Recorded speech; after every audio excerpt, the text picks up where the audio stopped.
Ha, iplik. Bu ona ne olur tonka? Merhaba. Onda o sordu işte doktor ilk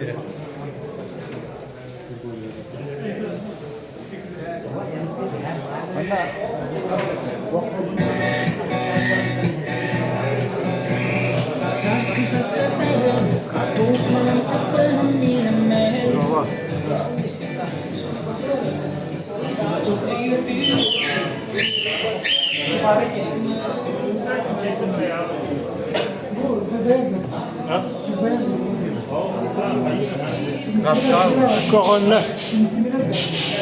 Koronlar. Kaldı kılan. Şimdi test düş.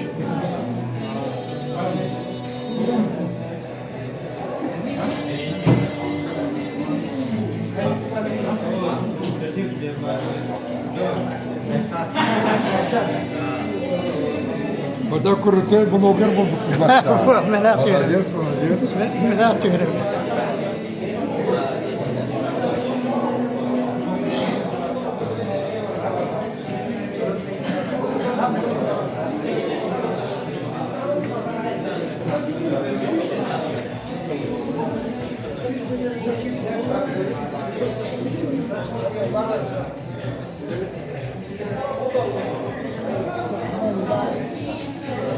Bu твой фонарик-то.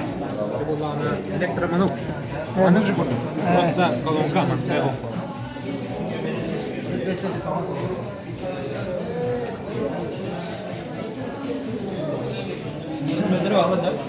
Размера пока bilmiyorum. Bu banda onlar разовать скидка. Onlar на Питер tuttular. Кроме оружия и патронов.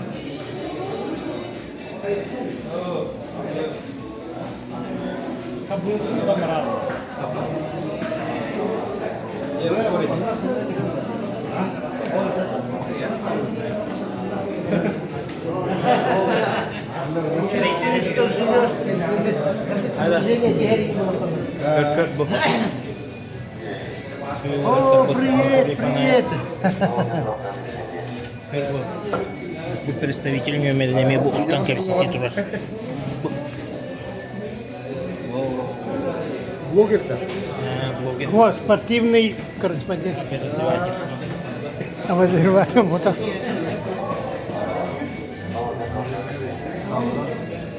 Araba.